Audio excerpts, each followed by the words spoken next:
Hello, everybody. Scott Golden here with the Mid-South Wrestling Review. We got 4 episodes in total, including this one left on the network, and I gotta go digging other places for fill in the gaps. But December 14th, 1985, on Mid-South is today's offering, or this offering. And we kind of continue through, what is a reasonable enough, I guess, journey through things.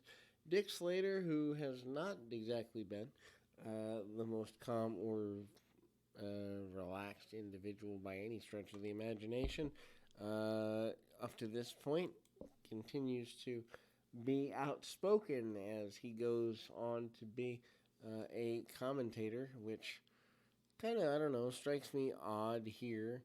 We continue the television championship tournament with matches throughout here. And needless to say, things continue. Of course, Slater wants to go back at it with Butch Reed and get the North American title. He's not really, he was in the television championship tournament, but not much to be seen there in terms of actually doing much with that particular endeavor. Eliminated in the early first rounds sort of situation. But anyhow, and again, the Mid-South series has been a good time. I think I'm going to go back and finish off Smoky Mountain. That'll be about 200 episodes there. And maybe, I don't know where I'll go from there. But Smoky Mountain, I think, is where I want to go after I have exhausted every option in the Mid-South / UWF area. I wish the UWF 86, 87 stuff was up more readily available.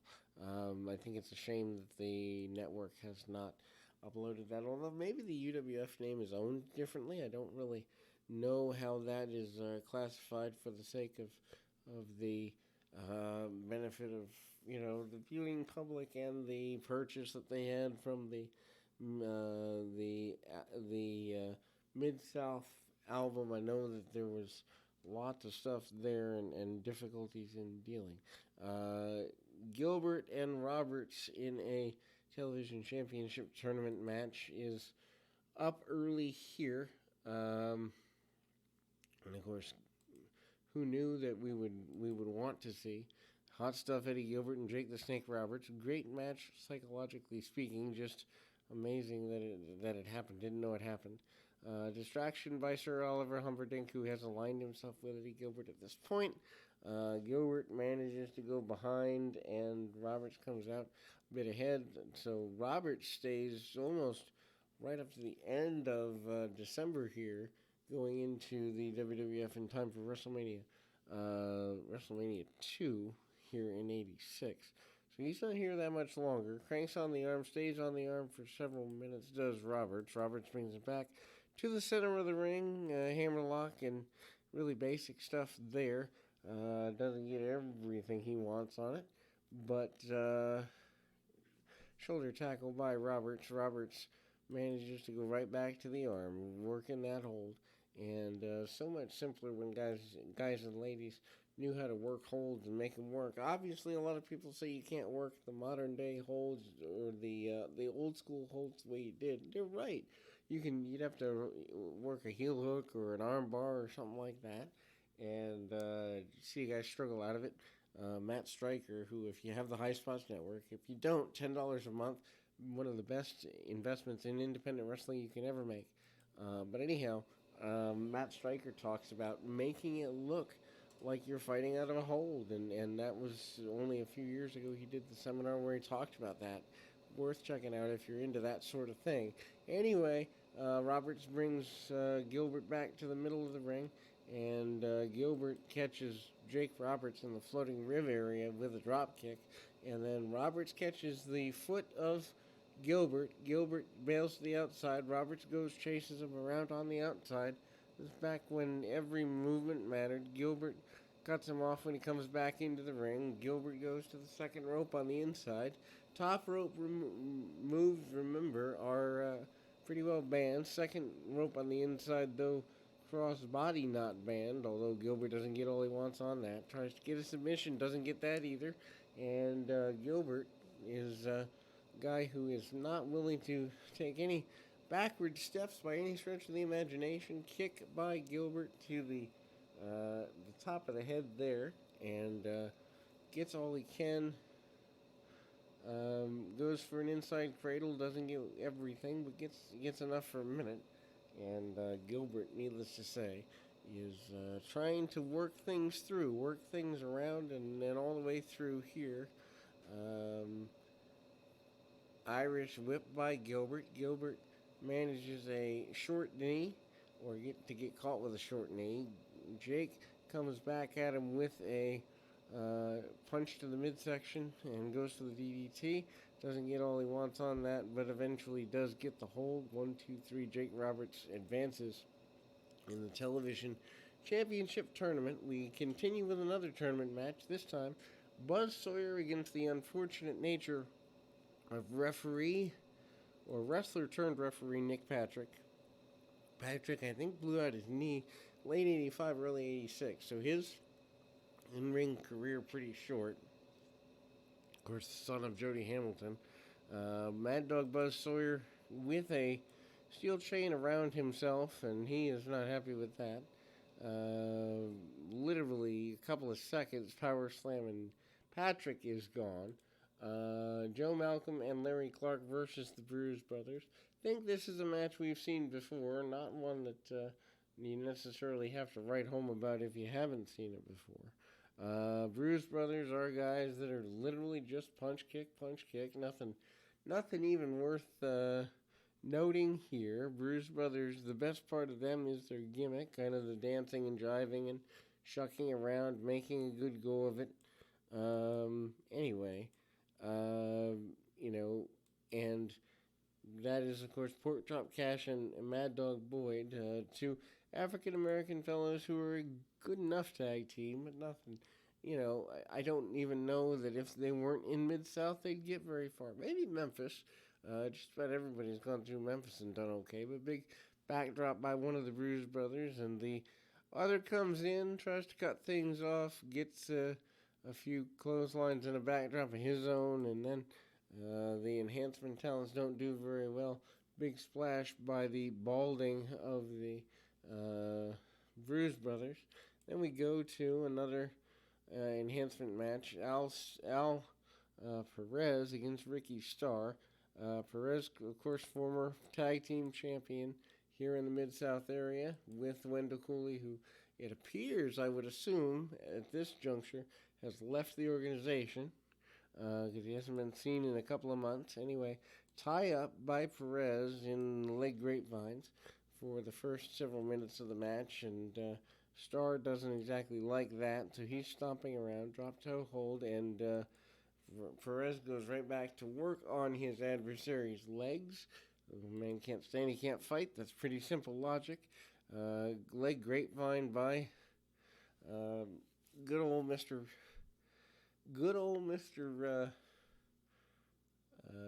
Perez. Perez takes the man down and again goes right at him, working over the legs for several minutes before Starr comes back, hits him with a couple of shots right under the chin.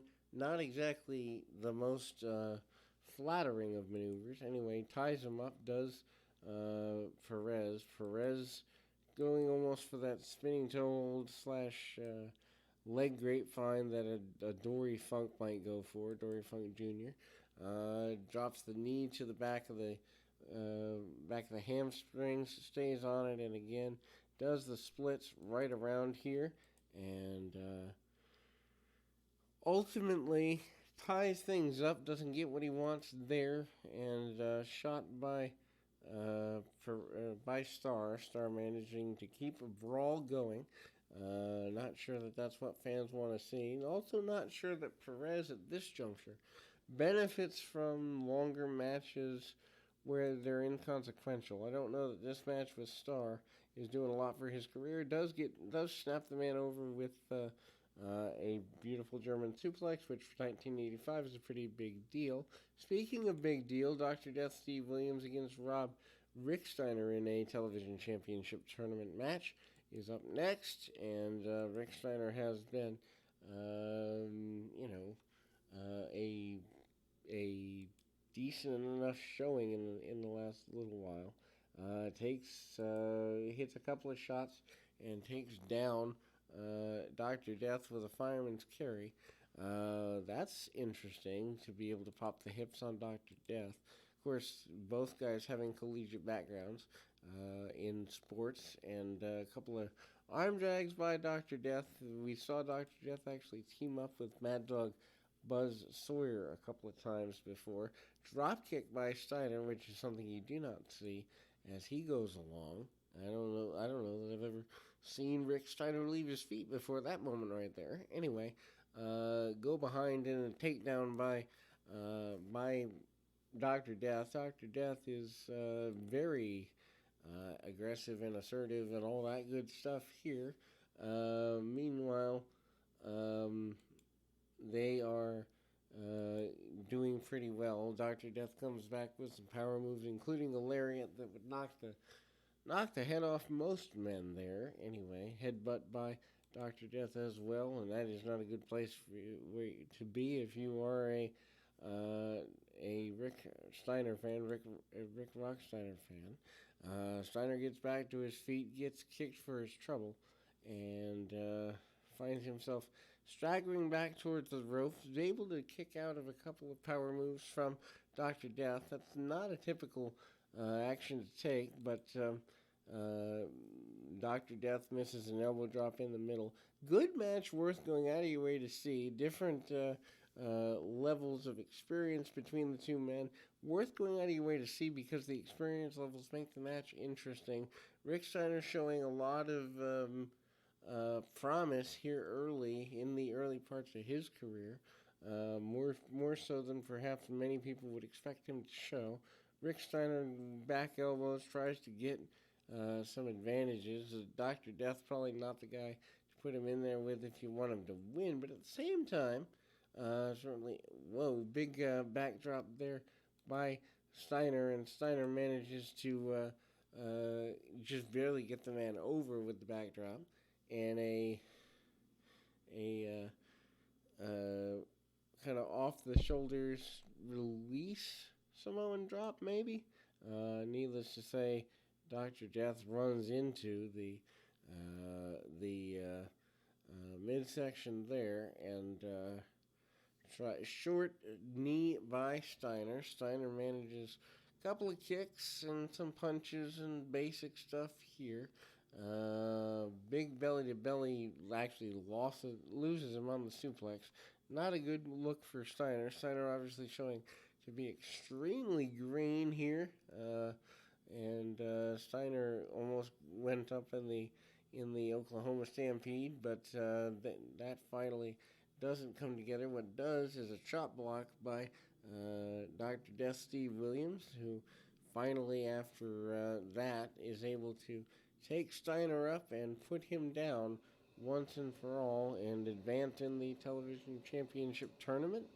Our last match of the day, another tournament match. This one, Hacksaw Jim Duggan, probably the biggest mainstay in the area, against Lord Humongous. Humongous, I don't know that he's had a challenge like Duggan in quite a while, if ever, here in Mid-South, so that'll be an interesting way to almost close out the year. Deborah Duggan and Jim's real-life wife at ringside. Interesting to look at the hairstyles in 1985 for sure for ladies. Talk about big hair, ladies. Anyway, Duggan manages to, get some power. Both guys colliding together. Duggan doesn't want to move. Humongous doesn't want to move. Power against power. Duggan actually leans into a headlock, if you notice, and a big clothesline by the Hacksaw. Hacksaw stays right on his man. Humongous not happy with any of this. Needless to say that Humongous does get a momentary distraction. Punch kick, shots, and then a big body slam by Humongous. Humongous manages to take a rather interesting bear hug. Interesting because it's kind of slow and plodding. Needless to say, Humongous hits the leg drop better than Nia Jax would have. And those who watched Raw this week will get that joke going. Anyway, Duggan tries to body slam Humongous. Humongous has been protected to this point. That protection continues here. Humongous goes back to the bear hug. Duggan has to fight his way out. Duggan is not looking to be in the best of shape as far as fighting his way out of the bear hug, to say the very least. And anyway, Duggan manages to kind of try to get his way back around. Duggan cinches up, and as does Humongous. So they're both cinching up on each other.